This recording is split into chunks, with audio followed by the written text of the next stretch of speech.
August 1944, France.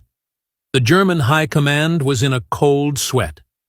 General Patton's Third Army was tearing through the French countryside like a wildfire, swallowing towns daily and encircling entire divisions.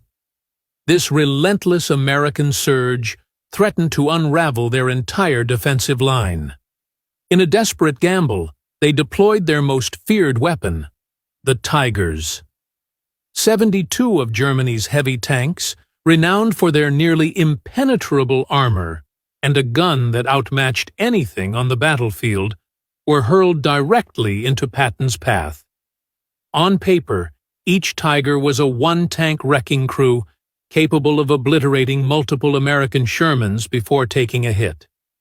They were supposed to halt Patton cold. What happened next became a legendary case study in how brilliant tactics, seamless coordination, and sheer speed can overcome technological superiority. When the dust settled, fewer than 10 Tigers remained operational. The rest were destroyed, abandoned, or captured. And Patton's advance? It never even faltered. This is the story of how American ingenuity and relentless spirit shattered Germany's elite armor, and how the myth of the invincible Tiger tank met its end in the fields of France. To truly grasp this victory, you first need to understand the beast that was the Panzer VI Tiger.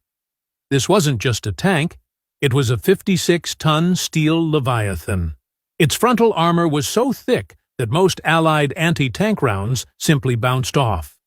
And then there was the terrifying 88mm gun, capable of knocking out any Allied tank from ranges where American guns couldn't even scratch the Tiger. American tank crews lived in fear of them. A single Tiger could bring an entire column to a grinding halt. Our Shermans, the workhorses of Patton's army, were outgunned and out-armored. It often took 4 or 5 Shermans working together to destroy one Tiger, and usually 3 or 4 Shermans would be lost in the process. The odds were brutal. In a direct confrontation, the Tiger almost always won. German propaganda had elevated them to legendary status, and our soldiers, with a mix of dread and respect, called them invincible. But even a monster has its Achilles heel, and Patton understood the Tiger's weaknesses better than most. First, they were slow, maybe 25 miles per hour on a perfect road, and off-road, they lumbered. They couldn't chase down a fast-moving enemy. Second, they were notoriously unreliable. Their complex engines and transmissions constantly broke down. For every Tiger lost in combat, another was abandoned due to mechanical failure. Third, they guzzled fuel.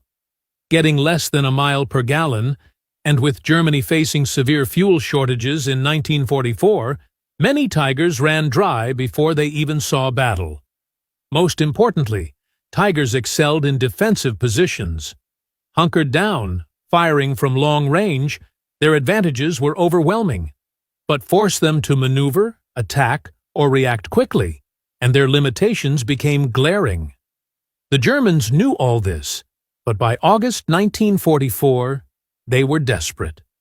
Patton's Third Army was moving too fast for traditional defenses.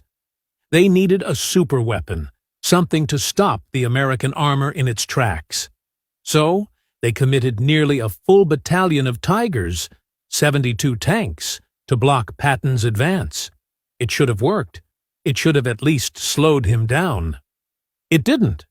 While other Allied commanders often hesitated when facing Tigers, Patton had developed a specific playbook to defeat them.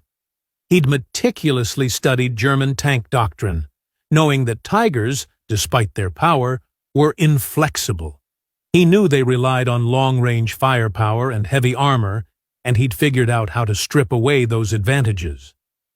Patton's anti-Tiger tactics boiled down to 5 core principles.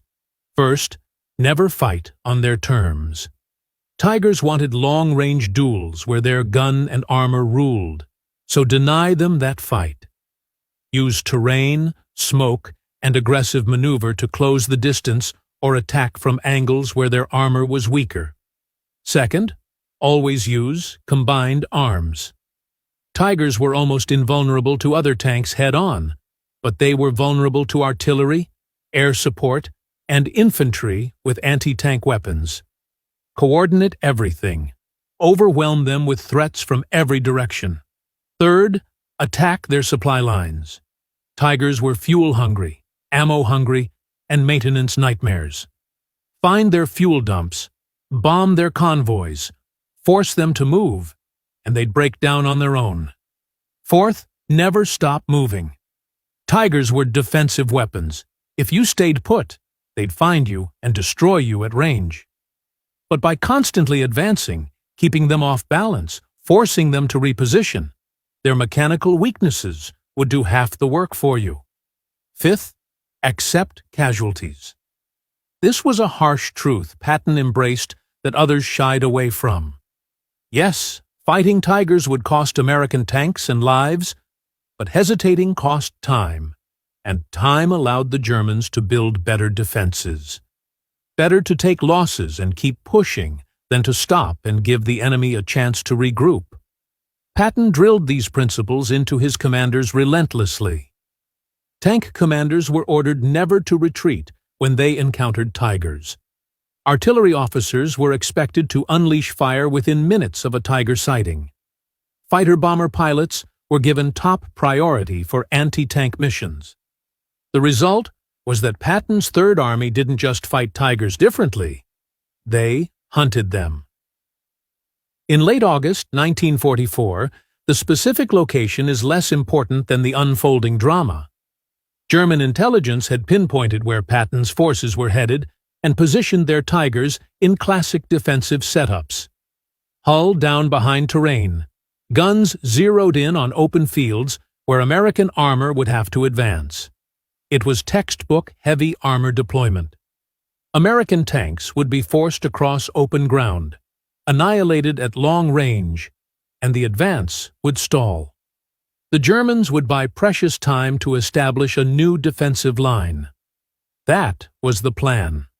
Instead, Patton's reconnaissance units spotted the tigers before the main American force even arrived. Within hours, Patton had rejigged his entire advance.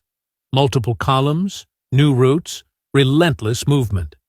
When American forces did encounter the tigers, they didn't charge head-on. They unleashed massive artillery bombardments, not to destroy the tigers, their armor was too thick, but to suppress them, to force the crews to button up, lose visibility, and become disoriented. While the tigers were reeling under shell fire, American tank destroyers, faster than Sherman's, and armed with powerful anti-tank guns, moved into flanking positions. Their mission wasn't to survive a direct slugfest. It was to get side shots where the Tiger's armor was weakest. Then came the fighter bombers. Patton had arranged for continuous close air support, with P-47 Thunderbolts screaming in with rockets and bombs. They couldn't always destroy Tigers from above, but they could damage tracks, force crews to abandon positions, and, most importantly, amplify the chaos and psychological pressure. German Tiger crews suddenly found themselves under simultaneous attack from all sides, artillery pounding them, tank destroyers maneuvering on their flanks, aircraft diving from above. And through it all, American Shermans kept advancing, not stopping to fight, but pushing relentlessly towards objectives beyond the Tiger positions. This was exactly what Tigers couldn't handle. They were built for long-range duels, not this suffocating, coordinated, multi-threat onslaught.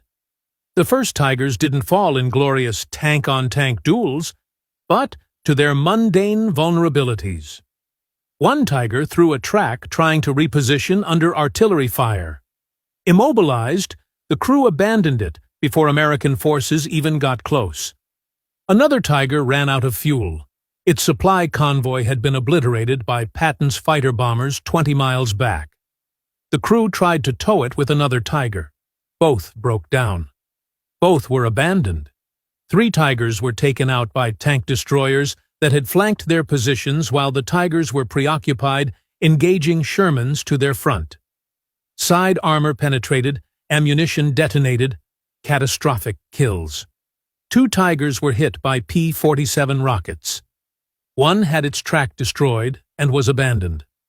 The other took a rocket through the engine deck, igniting a fire that forced the crew to evacuate. And here's the crucial point. All of this unfolded in less than 6 hours. German commanders had expected these Tigers to hold for days. They lasted hours, because Patton didn't stop. He didn't pause after encountering the Tigers. He didn't pull back to plan a careful assault. He threw everything he had at them: artillery, air support, tank destroyers, and kept his main force surging forward. By nightfall of the first day, over 20 Tigers were destroyed or abandoned. The remaining crews were shattered. They'd expected to dominate. Instead, they were being hunted from all directions by an enemy that refused to slow down or break contact. Desperate requests for infantry support, air cover, and better artillery coordination flooded German command channels. But Patton's lightning advance had shredded their command and control.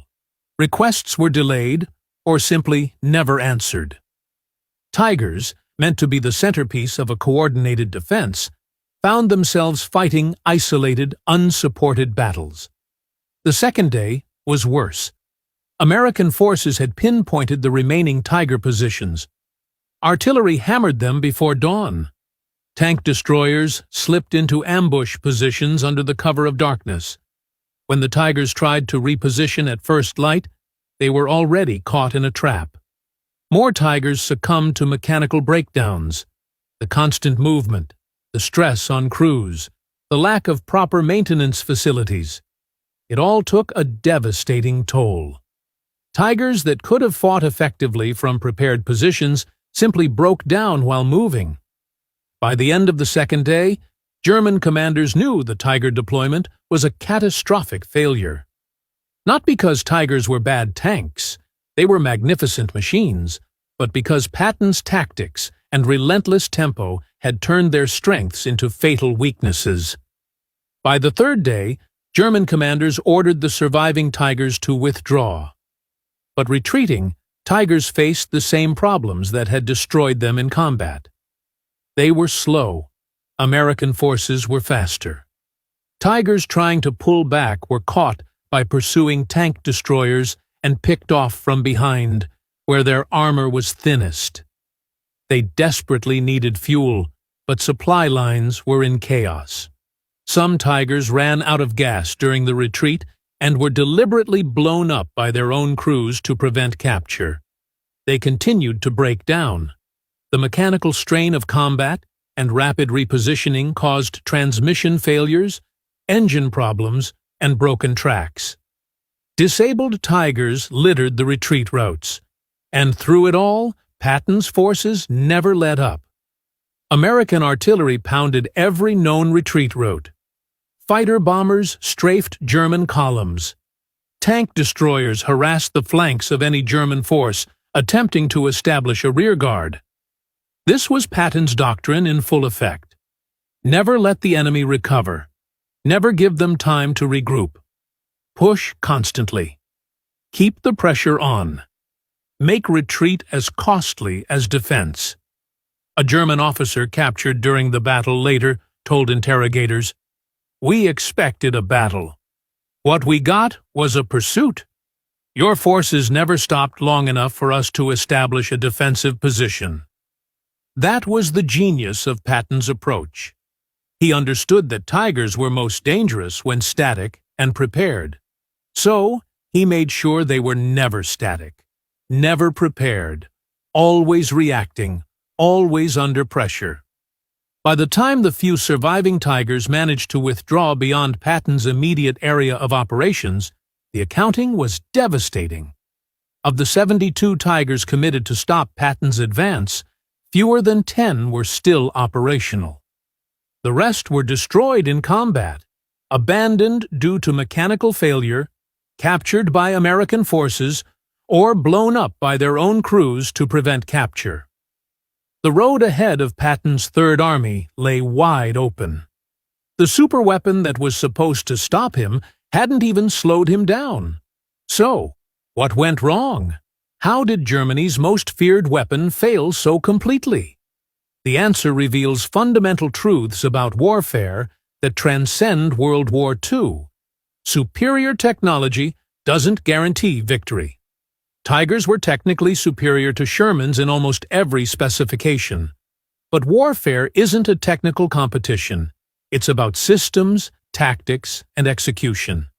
Tactics beat specifications. Patton's combined arms approach, coordinating tanks, artillery, air support, and tank destroyers, overwhelmed the Tiger's individual superiority. One Tiger was better than one Sherman, but one Tiger couldn't handle simultaneous threats from artillery, aircraft, and multiple ground units. Speed and tempo matter more than brute firepower. Tigers could destroy more American tanks per engagement, but Patton's forces engaged, disengaged, and moved so rapidly that Tigers couldn't consistently leverage their firepower advantage. Logistics are the backbone of effectiveness. Tigers needed fuel, ammunition, and constant maintenance.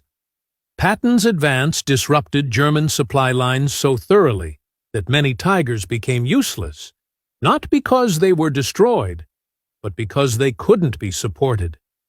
Moral and psychological factors are often decisive. Tiger crews went into battle expecting to dominate. When they found themselves being hunted, suppressed, and destroyed in ways they weren't prepared for, their fighting effectiveness plummeted dramatically. The fundamental problem was doctrinal. Germany had designed the Tiger for defensive battles, holding ground, covering retreats, counterattacking to restore defensive lines. They were using Tigers in exactly the role they were designed for. But Patton's tempo was so blistering that defensive battles never materialized. By the time Tigers were positioned to defend, American forces were already past them, flanking them or calling in airstrikes. The battle the Germans wanted to fight simply never happened. This is why Patton succeeded where other Allied commanders struggled against Tigers.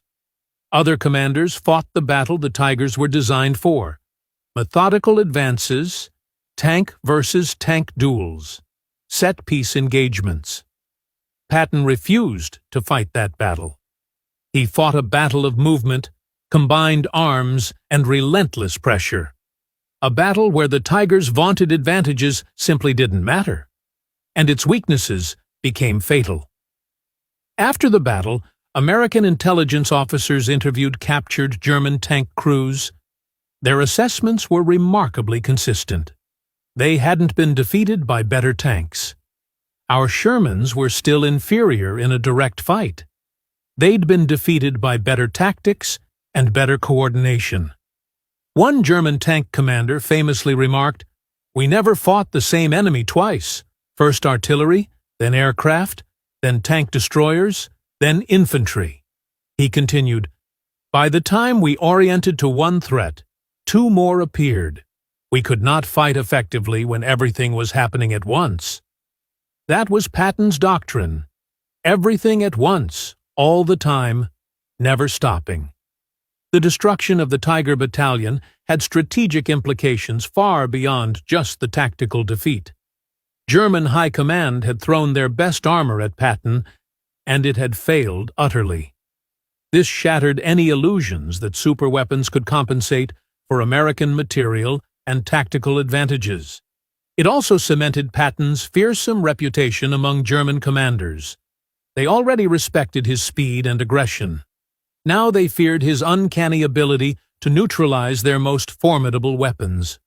When German intelligence identified Patton's forces in a sector, commanders knew they couldn't rely on defensive positions or superior equipment. They needed overwhelming numbers, or they needed to retreat.